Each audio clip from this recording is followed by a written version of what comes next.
All right, this is Lucy Amstoy with PE.com, and I'm now joined by Rich DeAtley, and we just heard District Attorney Rod Pacheco kind of lay out his death penalty case in this case of the shooting death of Ryan Bonaminio. Talk about what we saw here today. Well, he went through the process by which they make the death penalty decision in this district attorney's office, which is that they interview not only members of the victim's family, but of the defendant's family. They review the law. They talk with senior officials in the district attorney's office, and then arrive at a decision that's a short version. But ultimately, the decision is the district attorney's decision, Rod Pacheco. Right.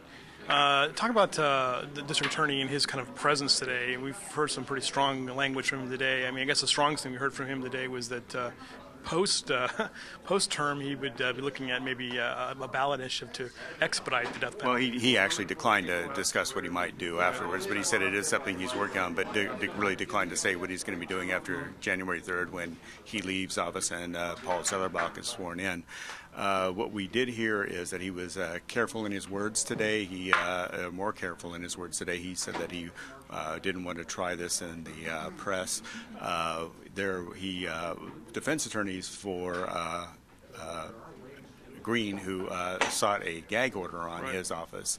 The judge declined that, but said that he did consider some of the comments made at the November 15th news conference to be rather inflammatory and not something that would even be allowed perhaps by a attorney during final arguments. So it was very much more subdued today. Only the district attorney on the podium, Joe Bonaminio, who is the father of Ryan Bonaminio, was here, but in the audience watching the press conference and declined to comment. So it was a much more subdued news conference than it was on the November 15th.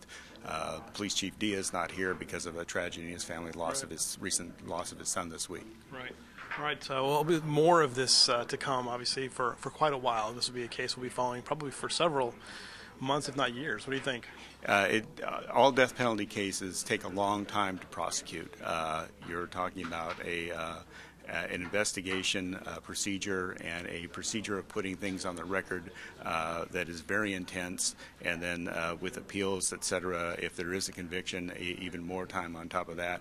But a death penalty case has to be on the record, complete and thorough, and so both sides take a very, very careful approach to it, and it can take months or more to start the case, start the trial, and as the district attorney said, death penalty trials can take 3 to 5 months sometimes. Great, Rich. Thanks a lot for joining us here on PE.com and the Inland News Minute. Thank you very much.